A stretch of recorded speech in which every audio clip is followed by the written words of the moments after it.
Toyota Hybrid versus Hyundai Hybrid reliability, e-CVT versus dual clutch transmission, Prius reliability, Tucson Hybrid problems. If you're choosing between a Toyota Hybrid and a Hyundai Hybrid because the Hyundai is $4,000 cheaper, you need to see this before you sign. Stick around because at the end, I'm going to show you the repair history from two identical 150,000-mile rideshare cars, one Toyota, one Hyundai, and the $8,300 difference in what their owners spent to keep them running. Here's a question that's going to make some people uncomfortable. Why does a 2015 Prius with 250,000 miles still sell for $12,000, while a 2015 Sonata Hybrid with the same mileage struggles to get $5,000? It's not badge snobbery. It's not Toyota fanboys inflating prices. It's because one of these cars has a hybrid transmission that can run for 300,000 miles with nothing but fluid changes, and the other has a dual clutch transmission that's a ticking bomb past 100,000 miles. Toyota's e-CVT uses a planetary gear set with no clutches, no belts, no friction surfaces that wear out. It's mechanically simple, bulletproof, and boring as hell. Hyundai's dual-clutch hybrid is sophisticated, efficient, and drives beautifully right up until the clutches start slipping at 80,000 miles and you're staring at a $5,400 transmission replacement. If you've been driving long enough to remember when Hyundai transmissions were punchlines and Toyota transmissions were boring but immortal, guess what? That's still true. The hybrid systems didn't change the fundamentals. If you want to know which hybrid system will actually last, what breaks on each, and whether saving money up front is worth the repair bills later, hit subscribe. This is the comparison nobody else is doing because half the car world is paid to pretend all hybrids are equally reliable.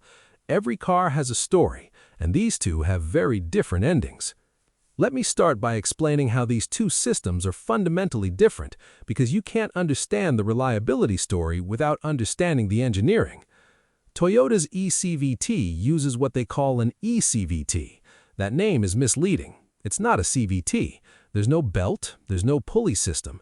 It's a planetary gear set, which is just a set of gears that spin around each other. The planetary gear has 3 connection points. One connects to the gas engine, one connects to the electric motor, one connects to the wheels. The genius is that power can flow from any combination of these sources at any time, seamlessly blending gas and electric power with no clutches engaging or disengaging. There are no friction surfaces wearing out, no clutch material degrading, no solenoids at stick. It's just gears and bearings spinning in oil. The simplicity is beautiful. Hyundai's system, which is also used by Kia, uses a 6-speed dual-clutch transmission. It's a traditional automatic transmission in principle, but instead of a torque converter, it uses 2 clutches. One clutch handles odd gears, one clutch handles even gears. They alternate to provide quick, smooth shifts. The electric motor is sandwiched between the engine and the transmission. It can assist the engine or drive the car alone at low speeds, depending on conditions. This system is more complex than Toyota's. It has clutches that wear. It has mechatronic units with solenoids and sensors. It has more opportunities for things to go wrong. But when it's working properly, it's excellent. The shifts are quick. The driving feel is more engaging than Toyota's.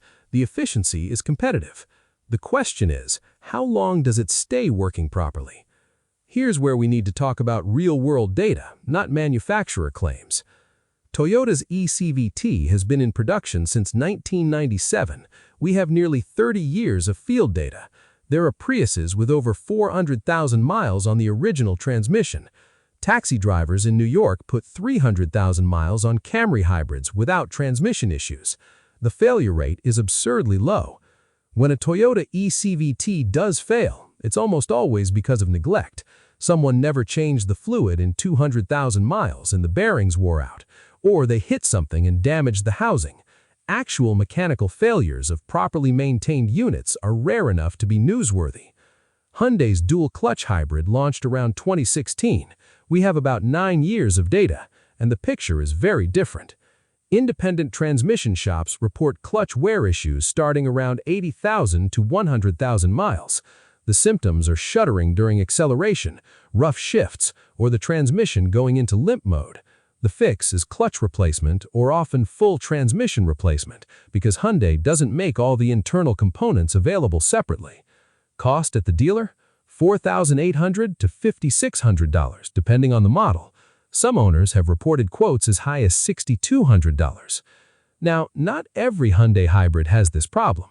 Plenty make it past 100,000 miles fine, but the failure rate is significantly higher than Toyota's e-CVT, and that's reflected in resale values, used car prices, and what mechanics see in their shops. Let me tell you about those two rideshare cars I mentioned. Both were bought new in 2018. One was a Camry Hybrid, one was a Sonata Hybrid. Both were used for Uber and Lyft in the same city, driven by different drivers who both kept meticulous maintenance records. The Camry Hybrid hit 150,000 miles in late 2024. Total transmission-related repairs over that time? 0. The owner changed the e-CVT fluid at 100,000 miles as a precaution, even though Toyota doesn't require it. Cost? $180. The transmission still shifts perfectly. The Sonata Hybrid hit 150,000 miles around the same time.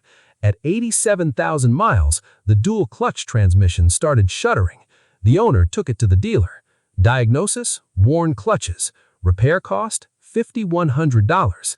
The owner paid it because they needed the car for work. At 142,000 miles, the transmission started acting up again. Rough shifts, occasional limp mode, back to the dealer. The mechatronic unit had failed. Another $3,200 to replace it. Total transmission-related costs on the Sonata, $8,300. Total on the Camry, $180. Both drivers maintained their cars properly. Oil changes on time, recommended services. The difference wasn't maintenance, it was the fundamental design of the transmission. Now, let me address the elephant in the room. Hyundai offers a 10-year, 100,000-mile powertrain warranty. Doesn't that cover these transmission failures? Yes, if you're the original owner and you're under 100,000 miles, but that's a big if. If you buy the car used, the warranty drops to 5 years or 60,000 miles. If you're past 100,000 miles, you're on your own, regardless of whether you're the original owner. And here's the cruel reality. Dual-clutch transmissions often don't start showing symptoms until they're past 80,000 miles, right when you're approaching the warranty limit. If it fails at 87,000 miles like that Sonata, you're covered. If it fails at 103,000 miles, you're paying out of pocket. Toyota's warranty is less generous, 5 years or 60,000 miles for powertrain, though the hybrid components get 8 years or 100,000 miles.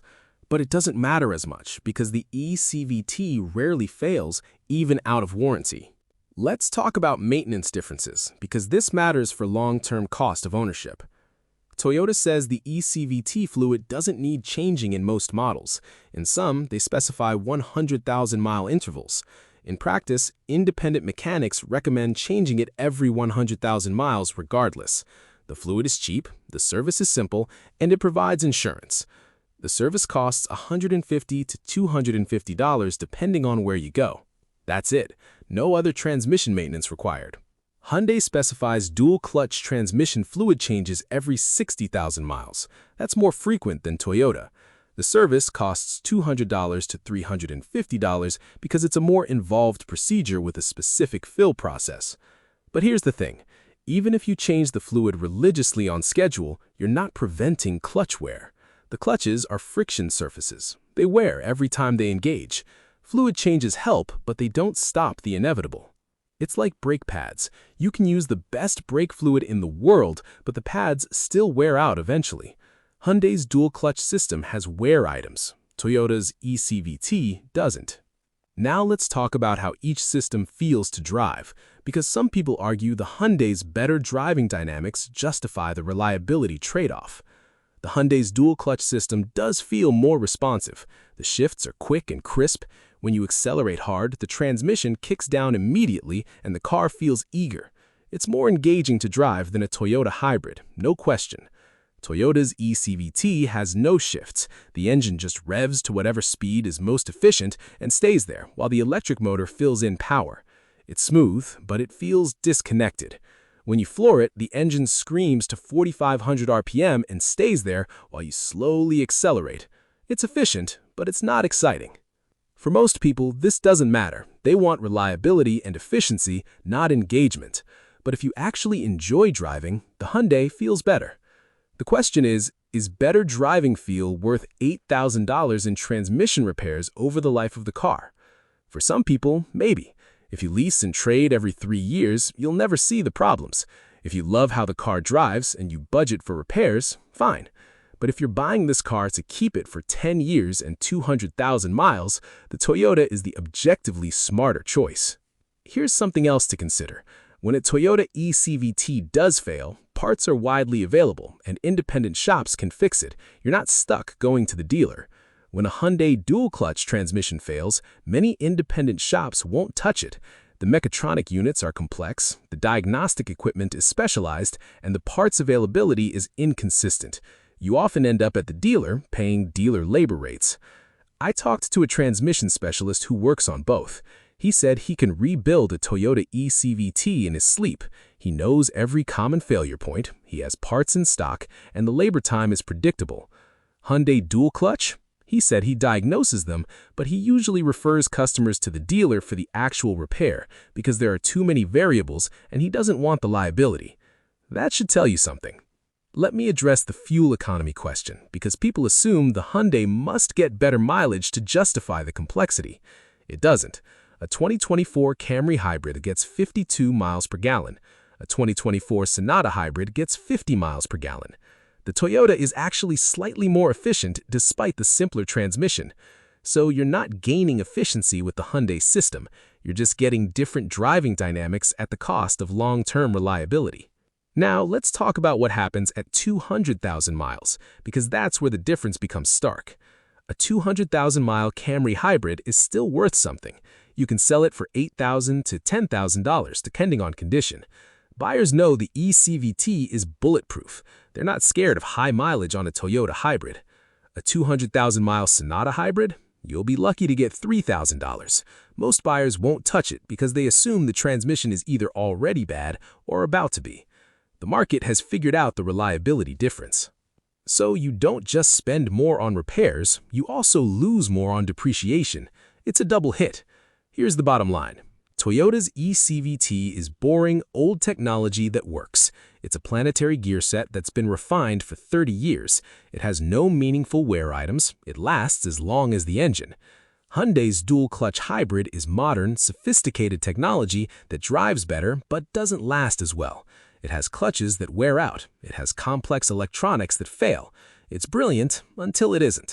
And some are expensive time bombs. I'm GearHead Genius. Every car has a story, and these two have very different repair bills at the end.